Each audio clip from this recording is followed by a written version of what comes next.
Good morning, Aliza Abarbanel. Welcome on VH Berries.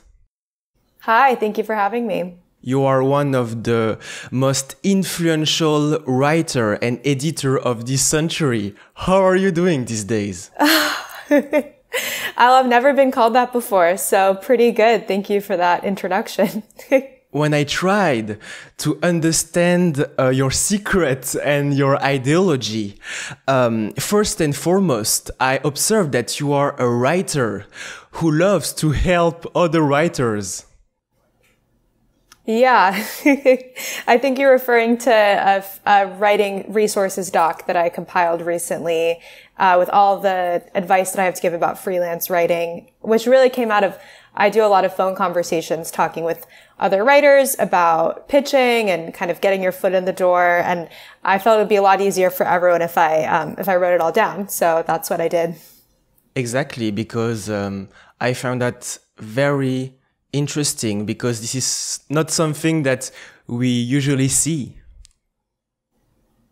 Yeah, I think it's interesting. On one level, there is competition in media, right? Everyone wants to get the cover story, to get a feature story. And if there's a good idea, chances are you're not the only one that has it. But I think I grew a lot as a writer being in community with other writers and getting to bounce ideas off of people and make them stronger. And I think that's kind of the ethos that's coming out of, right? Which is when there's more good content that everyone is writing, I think it pushes all of our craft higher. And also that it can be hard to get your foot in the door, and not knowing how to write a pitch email shouldn't keep someone from being a writer.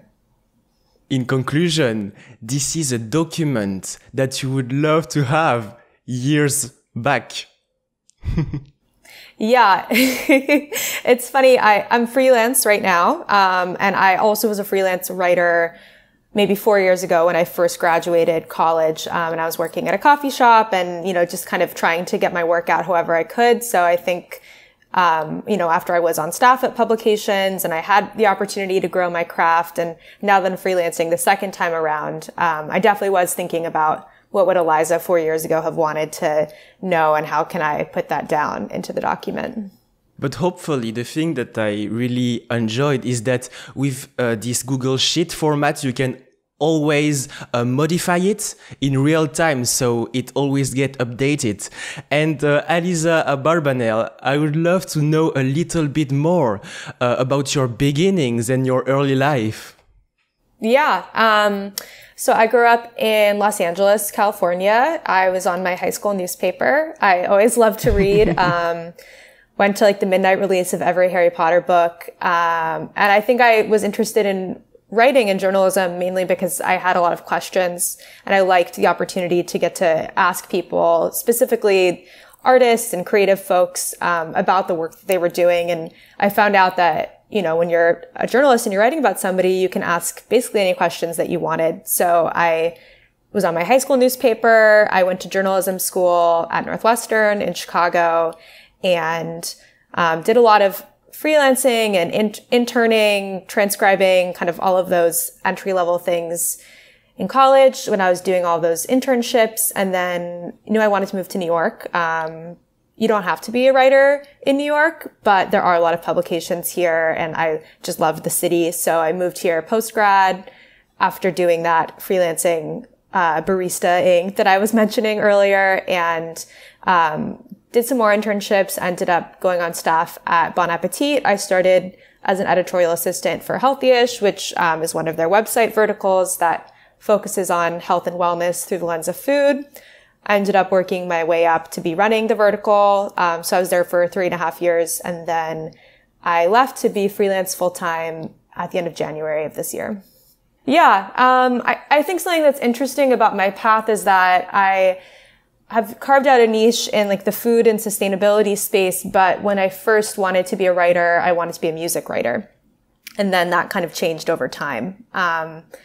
Not that I didn't love writing about music, but I think I found that I liked listening to it more than I liked picking apart why I liked it so much. But I always loved to cook and loved to eat, and just found myself spending more and more time thinking about food.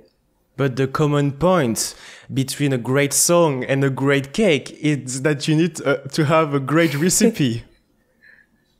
Yeah, that's true. And I think music and food both are crafts that change so much and evolve, right? That there's always new techniques and new ingredients and kind of new ways of doing things. So, talking about recipe, Aliza, what is your keys to make a great article?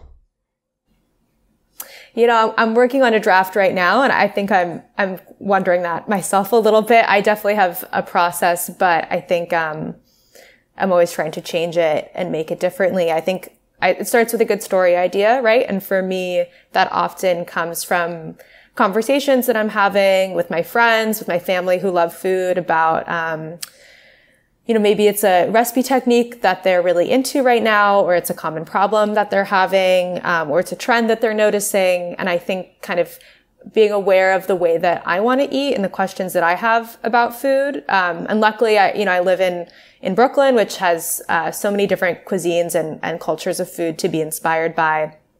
I think I start there and then do that interview and ask people a lot of questions about, you know, what is the inspiration behind doing something this way? What's the goal behind that? And then once I have all my quotes in front of me, then I kind of sit down and get into the hard part, which is actually writing everything and putting it together. That's inspiring.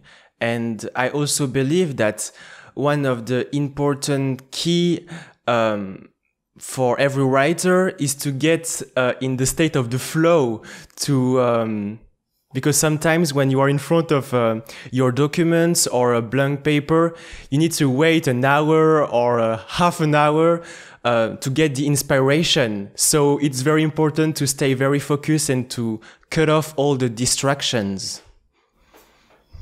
Yeah, I'm very precious about trying to get into that headspace. I would say I have a whole writing playlist that I always listen to. I like to write at night if I can, because I write for a living. I often write whenever I have the time to write. But if I'm working on a story that I think is special, or if I'm having a hard time with the introduction or a conclusion for something, I try to step away from a little while, come back to it around 9 or 10 p.m. And I often find that headspace is just more productive for me.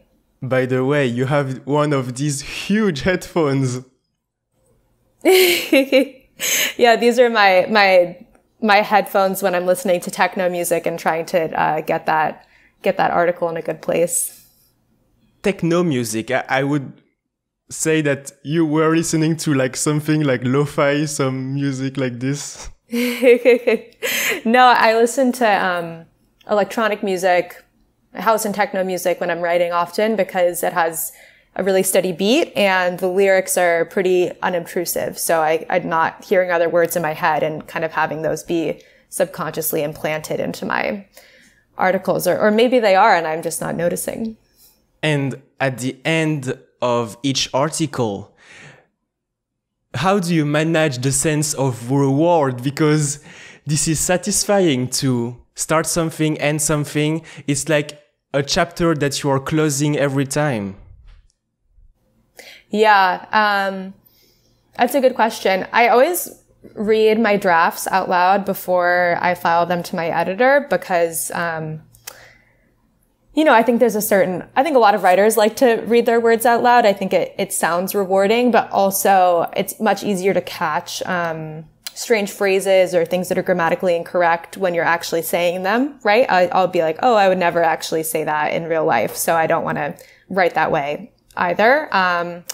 But the way with working online is that, there isn't one clear endpoint. Like I finish a draft and then I send it to my editor and then I get edits back again. And then the art has to come in. So by the time the article actually comes up, I often, I read it once to make sure that there aren't any like spelling issues or factual inaccuracies. And then I can't really read it again because by that point I've done so much work on it that, I'm kind of sick of it, to be honest. So in terms of productivity, how much article do you often write usually, for example, in a month? It really depends on the month for me, I would say. You know, I do copywriting part-time also as like a supplementary income. So if I have clients that have a big presentation or whatever deadline happening, then maybe I do less writing. I think earlier in the spring, I was doing maybe 8 to 10 stories in a month. And normally those are like around 800 to 1,000 words, which is pretty long. But now that it's summer, and I want to be outside going to the beach or going to the park, I'm definitely writing less than that, which, you know, I think is all right. I think it's good to give yourself, what's the point of being a freelancer if you feel like you have to work a 9 to 5?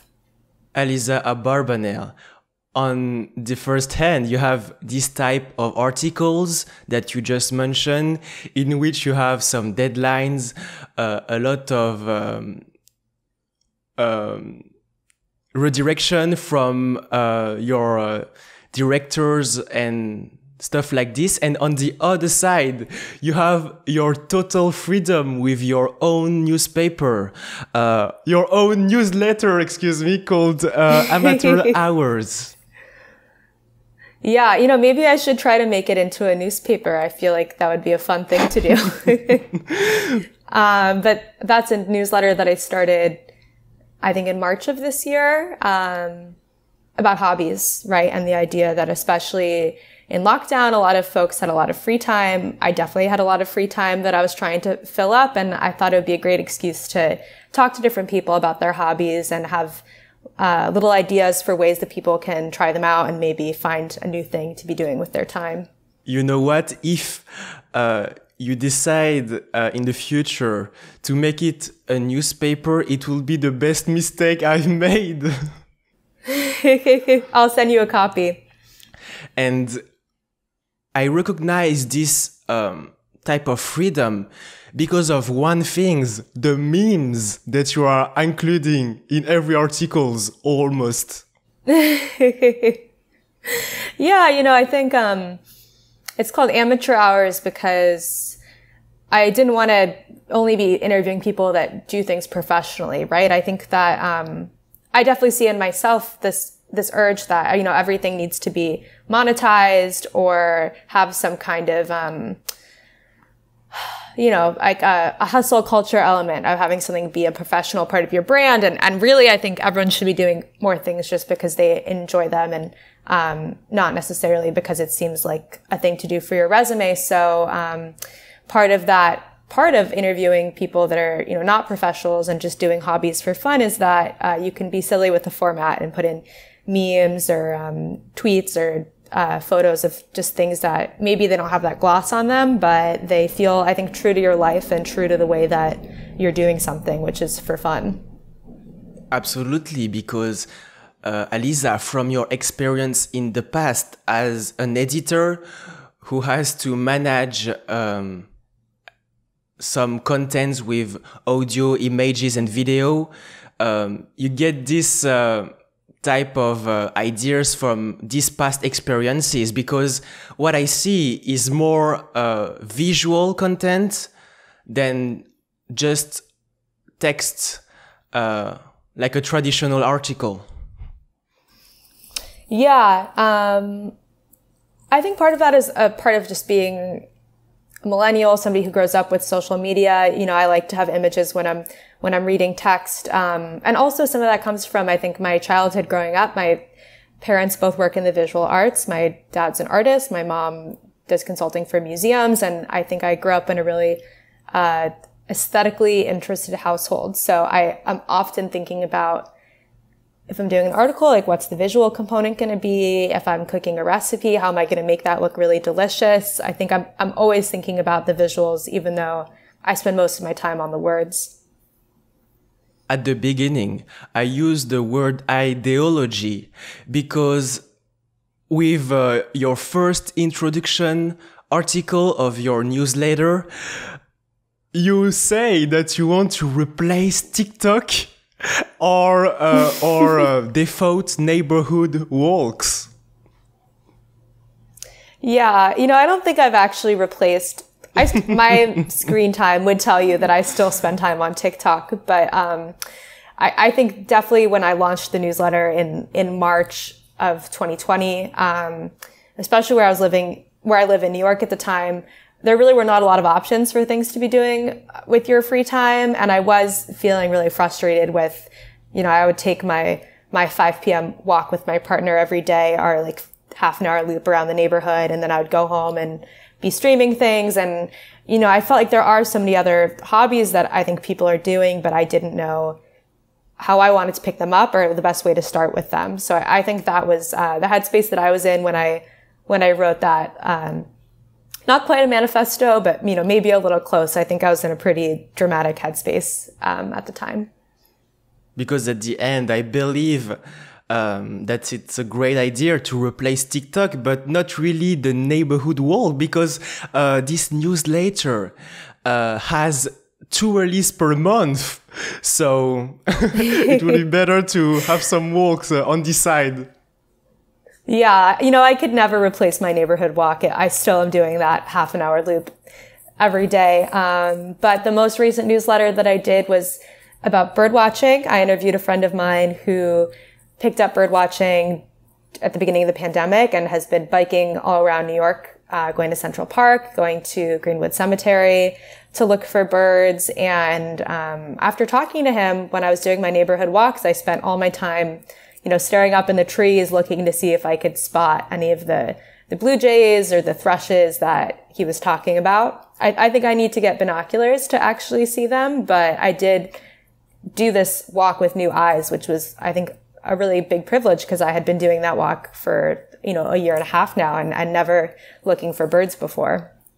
And Aliza Abarbanel, can you tell me about your life in Brooklyn right now?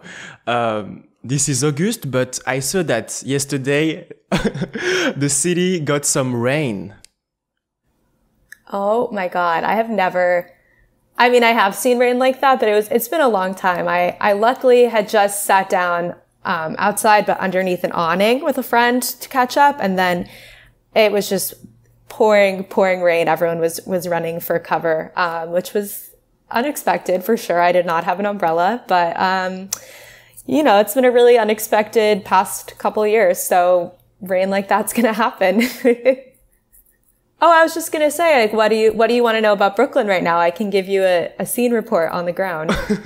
Because rain and clouds can be a perfect metaphor, matching your editor and writer career, because sometimes you get some lack of inspiration like everybody else.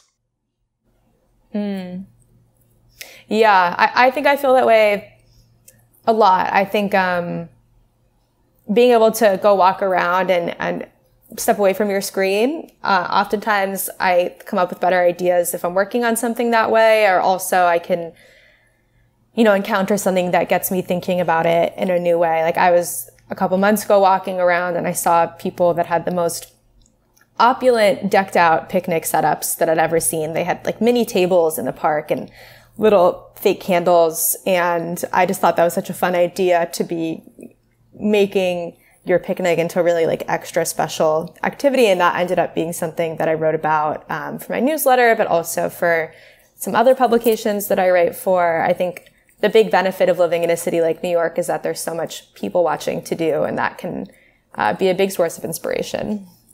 You mean that New York City is a sort of small and very active ecosystem. And to come back to the couple that you saw in the park, I also believe that some people bring entire fridge. Yeah, I like got a cooler. I was inspired by them, and it was, I think it's a dangerous item for me to own, because now when I'm going to the beach or somewhere, I'm throwing like everything that I own in my fridge into the cooler just in case we might want it, and then it's too heavy for me to carry, and I suddenly I'm surprised that happened. And by reading your work and articles, I can sense that you have a lot of gratitude, and I can feel also a lot of joy coming from this. Do you plan to continue on the same path on covering health, food, and lifestyle travel? Yeah, I would love to. I think I'm often interested in like where people's lives and the cultural moment meet and intersect. And I think that food is such a great way to talk about that. It's so seasonal, right? The way that we eat, especially when you live in a place like I do, where we do have 4 seasons a year.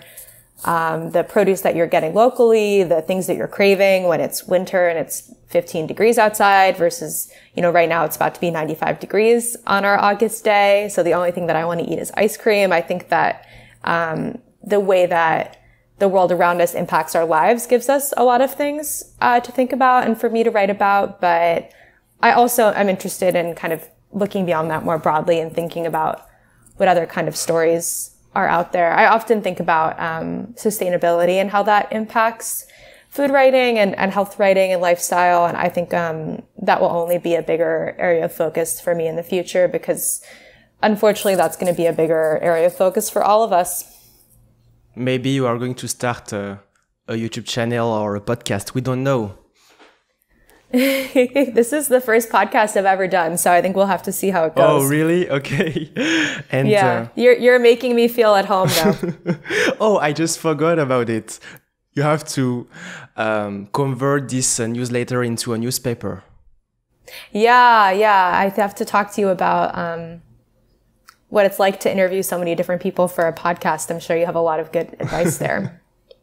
I'm looking forward to see your next project. Thank you so much, Aliza Abarbanel, for your time. Yeah, thank you. It was great to chat.